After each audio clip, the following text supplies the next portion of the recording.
Assalamualaikum warahmatullahi wabarakatuh. Saya Muhammad Abdan Setiawan dengan NIM belakang 015. Di sini saya dari kelompok 8 akan menjelaskan tentang gender, problematika, serta kesetaraan gender dalam dunia pendidikan. Maka akan saya mulai penjelasan saya pada kali ini. Baik, jadi yang pertama dulu ini kita akan membahas tentang gender sebelum masuk lebih jauh. Jadi apa itu gender? Jadi gender itu merupakan gender itu berbeda dengan jenis kelamin. Gender merupakan sebutan untuk membedakan laki-laki dan perempuan berdasarkan perilaku dan sifatnya gitu. Laki-laki identik dengan sifat maskulinnya, yaitu sifat yang kelaki-lakian gitu, yang kalem dan juga tenang. Sedangkan perempuan identik dengan pembawaannya yang feminim, yang lemah lembut. Dan gender terbentuk atas dasar persepsi di masyarakat, yaitu maskulin itu buat siapa, sedangkan feminim itu buat siapa begitu. Sedangkan jenis kelamin itu secara sederhana ialah perbedaan yang didasari oleh ciri fisik maupun biologis semata. Artinya, misal seorang terlahir sebagai perempuan nih, maka sampai kapanpun ciri kelamin tersebut akan menetap dan tidak bisa diubah. Yang bisa diubah itu hanya sifatnya. Nah, itulah gender. Itulah yang disebut dengan gender. Nah, dalam bermasyarakat, laki-laki maupun perempuan itu dapat mengambil peran yang sesuai dengan gender mereka yang telah terbentuk di masyarakat tadi, atau yang sudah terbentuk secara sosial lah di masyarakat. Mereka tuh begini loh gitu. Jadi gender ini merupakan produk yang dihasilkan oleh nilai-nilai yang telah ada di masyarakat, nilai-nilai yang berlaku berdasarkan turun-temurun maksud saya berdasarkan kebiasaan dan juga persepsi yang berlaku di masyarakat itu sendiri, yang berlaku secara turun-temurun dari generasi ke generasi begitu. Tentu yang namanya persepsi atau nilai bisa dirubah dengan adanya pemahaman atau persepsi baru yang berkembang di suatu tempat. Dan setiap tempat memiliki pandangan yang berbeda-beda pula terhadap perempuan dan laki-laki. Terkadang perempuan bisa selayaknya laki-laki di suatu masyarakat. Terkadang lingkungan pun itu harus mendukung perubahan. Bisa menjadi poin terpenting loh dengan berubahnya nilai yang berlaku di masyarakat, misalnya gender. Jika masyarakat mendukung perempuan mengambil peran atau pekerjaan laki-laki, maka terjadilah yang namanya perubahan. Tidak ada yang namanya itu isu ketidaksetaraan gender bila itu berlaku di masyarakat begitu. Jadi seperti yang dijelaskan sebelumnya ya, laki-laki pun bisa berubah dengan menunjukkan sifat yang lebih feminim gitu, atau istilahnya itu kayak ya bertingkah laku seperti perempuan lah gitu. Teman-teman udah tahu lah gimana maksudnya ya. Dan sebaliknya laki-laki juga bisa mengambil pekerjaan yang identik dengan perempuan gitu, misalnya menjadi perias pengantin. Padahal perias pengantin itu tuh gak mesti loh itu feminim gitu kan, kayak gitu. Maksudnya ya gender tuh di situ gitu, bisa mengambil peran pekerjaan apapun yang ya tidak ada kaitannya dengan biologis lah gitu, tidak ada kaitannya dengan jenis kelamin ya. Gender ya udah peranannya gitu. Jadi secara garis besar gender itu bisa berubah bila diikuti dengan dukungan oleh lingkungan seseorang. Jika masyarakat menerima, maka itu sangat memudahkan gitu. Jadi menerima perubahan gitu. Gender itu menentukan tingkah laku, sikap, kepribadian, serta hak dan kewajiban sebagai poin yang penting dalam sistem sosial. Di awal telah disinggung bahwa jenis kelamin ialah perbedaan yang berlaku secara biologis, yang pada dasarnya manusia itu ya itu tadi. Misalnya perempuan ya perempuan, ya laki-laki ya laki-laki gitu. Dan umumnya perempuan biasanya dipandang sebagai sosok sensitif secara emosi, kekhawatiran, lemah lembut, dan juga penyayang. Kemudian laki-laki umumnya ya cenderung dianggap sebagai orang yang kalem, yang kuat, sosok yang bijak dan juga kritis, dan terbiasa menyembunyikan emosinya. Itu laki-laki ya yang berkembang di masyarakat gitu. Beberapa sifat itu tak akan selamanya seperti itu. Semua itu bisa berubah bergantung pada kondisi, pembawaan seseorang, minat dan bakat, atau karena suatu individu atau pilihan individu itu sendiri maksudnya. Itulah konsep gender. Kemerdekaan gitu dalam memilih mau jadi apa gitu. Nah, jadi gini, sebagai gambaran ya, terhadap peranan gender masih kita jumpai pada dunia kampus atau perguruan tinggi, baik di mana ketua organisasi atau lembaga di kampus. Ini contoh ya, contoh penerapan gender gitu. Contoh nih, perempuan itu masih menjadi wakil gitu, wakil sekretaris, wakil ketua gitu, atau tipe orang yang nomor 2 lah gitu, yang menandakan masih adanya pembatasan atau kurangnya keterlibatan perempuan gitu. Hal ini jarang disadarin, padahal bisa saja perempuan itu lebih baik daripada laki-laki. Tapi sebelum melangkah pun sudah dibatasin gitu. Mereka sudah dibatasi gitu. Jadi dengan adanya gender ini, itu semua orang itu boleh melakukan apapun yang ia mampu dan ia memiliki kapasitas di situ atau memiliki kelebihan dari yang lain. Jangan pernah membatasi orang hanya karena perbedaan gender atau jenis kelamin lah gitu ya. Ada loh tokoh wanita yang sukses gitu, yang membawa hak-hak, menegakkan hak-hak buat perempuan gitu. Contohnya itu Ibu Kartini gitu. Masa nggak ada yang tahu? Tahu dong, masih tahu dong gitu kan. Ibu Kartini ini berhasil loh memperjuangkan hak-hak wanita sampai akhir-akhirnya. Dia orang hebat loh, memperjuangkan. Terus yang kedua ini ada pendidikan.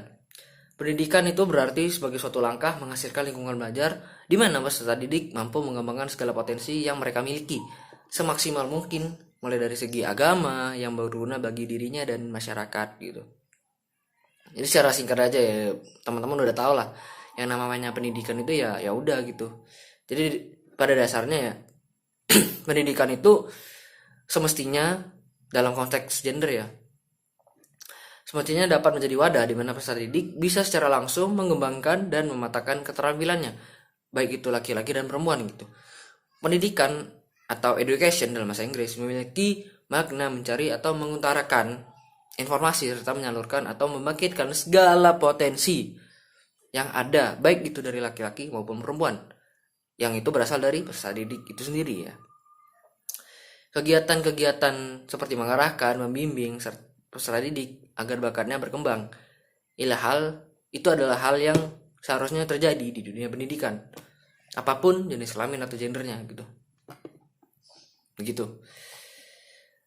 Jadi kesimpulannya, jadi pendidikan yang bagus itu sudah sepatutnya menjadi wadah atau tempat di mana laki-laki maupun perempuan memiliki right atau hak yang sama dalam kaitannya untuk menuntut atau mengakses dunia pendidikan lah gitu, agar nantinya bisa menjalankan peranan yang sesuai dengan apa yang diinginkan tanpa adanya diskriminasi yang menghambat proses pendidikan begitu. Jadi pendidikan itu seharusnya juga menjadi rumah bagi orang yang ingin berusaha dan istilahnya itu melampaui batasan-batasannya lah gitu dalam versi terbaik seorang manusia gitu. Itulah pendidikan dan dalam kaitannya dengan kebermanfaatan di masyarakat atau bahkan di negara gitu. Dan juga ada poin di mana kita itu harus, pendidikan itu harus memandang menjunjung tinggi adanya gender gitu. Sebab pendidikan itu semestinya diisi dengan mata pelajaran yang selaras dengan kemampuan dan kapasitas setiap peserta didik, terutama bagi perempuan gitu ya, yang sering menjadi korban diskriminatif gitu. Nanti akan dijelaskan.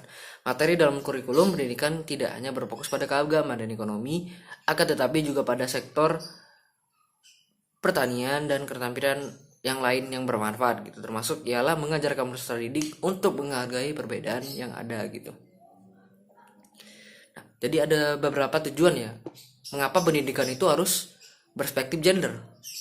Maksudnya harus memandang sama gitu, gender gitu, laki-laki dan perempuan gitu. Ada pemahaman lah gitu. Jadi yang pertama itu laki-laki dan perempuan itu memiliki akses yang sama dalam pendidikan. Tadi sudah saya sebutkan ya. Yang kedua, itu memiliki kewajiban yang sama. Sebagai warga negara juga kita loh. Negara itu menanggung kita loh agar kita itu dicerdaskan gitu.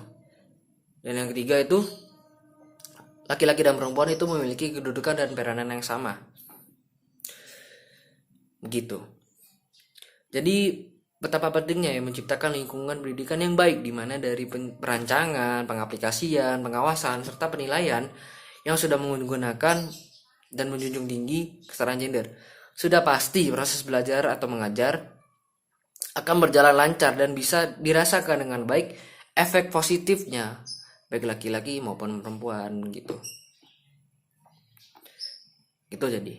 Itu untuk gender dan juga pendidikan.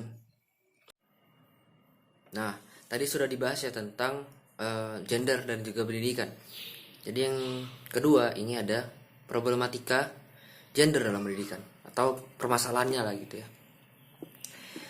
Jadi seperti yang sudah saya jelaskan tadi, bahwa persepsi yang terus-menerus itu berkembang di masyarakat dan cenderung membatasi ruang bagi perempuan gitu dalam meningkatkan segala macam potensi mereka yang menyebabkan lahirnya isu ketidaksetaraan gender dalam dunia pendidikan gitu, yang berujung pada adanya pemahaman bahwa perempuan tidak harus bersekolah tinggi karena ya pada akhirnya tetap akan menjadi seorang ibu rumah tangga begitu. Dan pemikiran kuno yang seperti ini itu sangatlah tidak adil untuk perempuan gitu. Kenapa? Emang kalau jadi ibu itu tidak perlu pendidikan gitu. Terus bagaimana kita tahu perempuan itu bagaimana caranya tahu untuk meng-treat atau memperlakukan suami yang dengan baik kalau sudah berkeluarga nanti, dan juga bagaimana yang paling penting itu menjadi ibu yang baik bagi anak-anak mereka gitu. Kalau gak ada pendidikan gitu.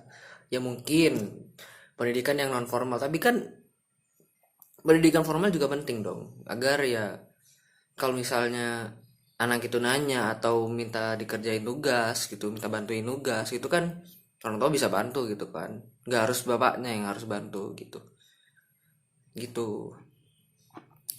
Jadi sini saya akan membagi ada 5 jadi masalah yang biasanya ditemui pada gender dalam dunia pendidikan gitu. Yang pertama itu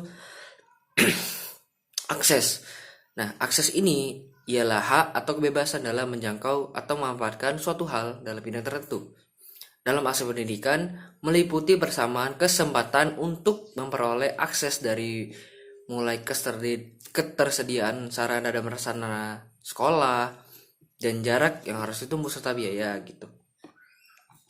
Terus yang kedua ini ada partisipasi. Partisipasi merupakan keterlibatan individu ataupun komunitas pada suatu event atau kegiatan gitu. Itu partisipasi.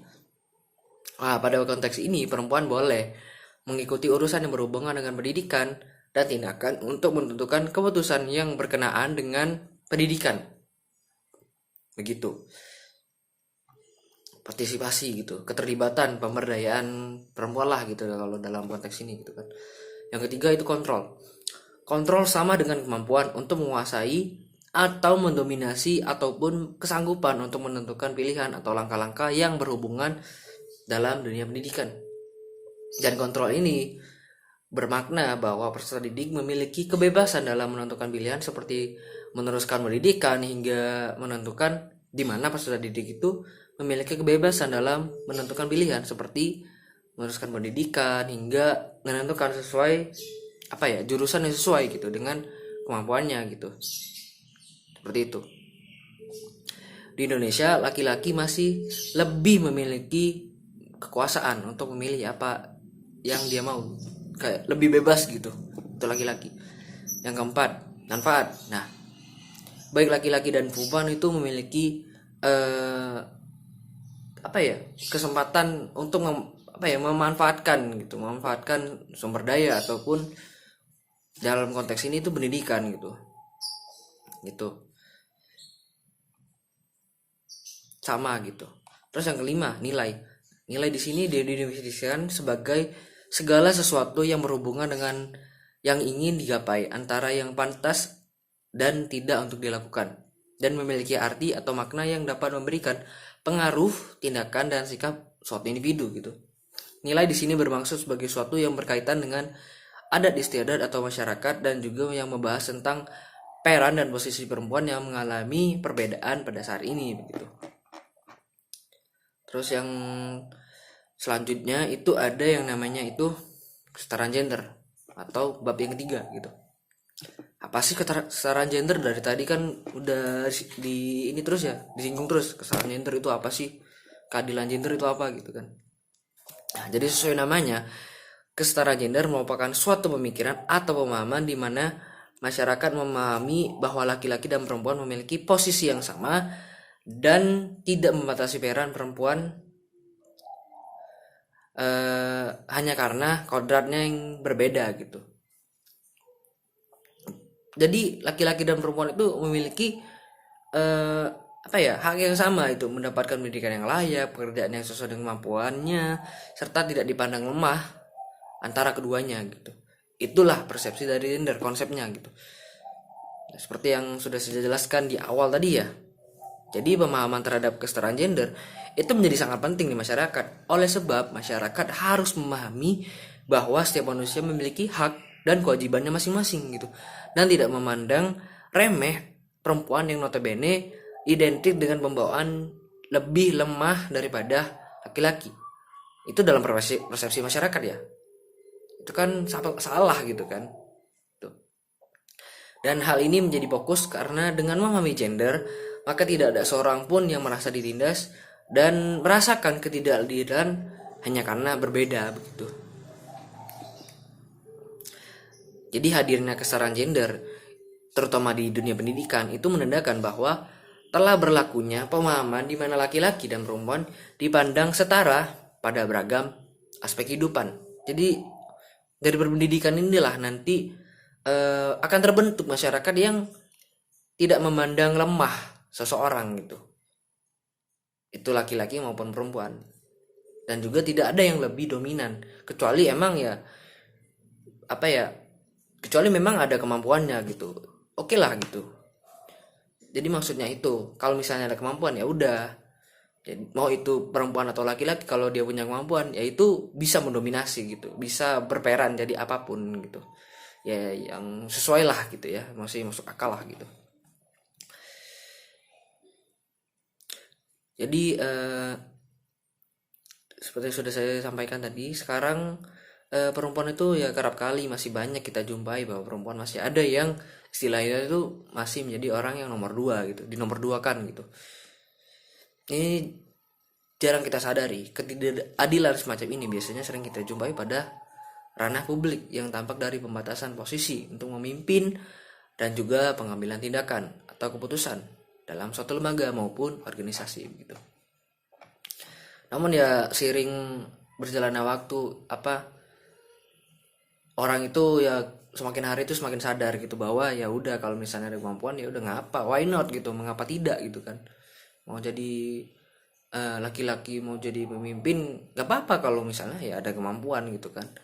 Sebaliknya perempuan juga, kalau misalnya dia ada perempuan, kenapa harus harus dibatasin gitu kan. Kita juga punya kok yang namanya itu ketua DPR kita kan bubuan kan cewek, kan nggak apa-apa, beliau punya kemampuan, ada privilege juga dari orang tuanya, jadi bisa gitu kan, punya pengaruh, nggak apa-apa gitu, why not kalau ada kesempatan gitu kan. Dan yang terakhir, selain ada kesetaraan, ada juga ketidaksetaraan gitu. Dalam dunia pendidikan itu ada beberapa contoh ya. Yang pertama itu bias gender dalam pendidikan gitu, dalam kurikulum maksud saya. Jadi kurikulum itu harusnya mengenalkan perbedaan gender dan jenis kelamin itu apa gitu, entah dari pelajaran, organisasi, ekstrakurikuler, atau kegiatan yang memberikan sosialisasi lah gitu, pentingnya laki-laki dan perempuan untuk saling menghargai dan seharusnya diperlakukan adil setara sejak dini gitu. Yang kedua, kebijakan sekolah yang diskriminatif. Nah, munculnya isu kesetaraan gender ini merupakan akibat kurangnya pendidikan di masyarakat gitu.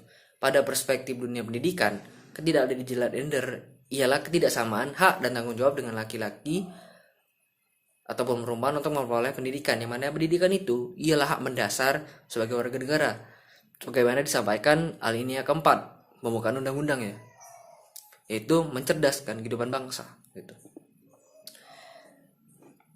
Ketidaksetaraan gender itu terbukti banyak membawa pengaruh yang merugikan bagi perempuan. Itu sudah banyak saya sudah saya sebutkan gitu kan. Pokoknya merugikan perempuan lah pada konteks ini biasanya gitu kan. Begitu. Dan jadi kita bisa simpulkan bahwa kesetaraan gender dalam dunia pendidikan itu sangat penting dalam proses pembelajaran gitu. Laki-laki maupun perempuan itu sudah semestinya memperoleh hak dan kewajiban yang sama untuk menempuh pendidikan gitu, bahkan sebagai warga negara begitu. Nah, dengan diharapkan pengertian terhadap gender itu jadi semua peran itu memiliki peranan yang penting dalam upaya terwujudnya lingkungan belajar yang menjunjung tinggi kesetaraan gender gitu. Kementerian itu selaku pihak yang bisa memiliki wewenang mengatur kurikulum, itu bisa membangun kurikulum yang dirasaskan ada gendernya gitu, menciptakan gitu kan gitu. Lalu guru itu sebagai perantara agar nilai-nilai gender, persamaan gender, kesetaraan gender itu dapat diterapkan pada dunia pendidikan. Mungkin itu dapat saya sampaikan pada kesempatan kali ini. Lebih kurangnya mohon maaf. Terima kasih. Wassalamualaikum warahmatullahi wabarakatuh.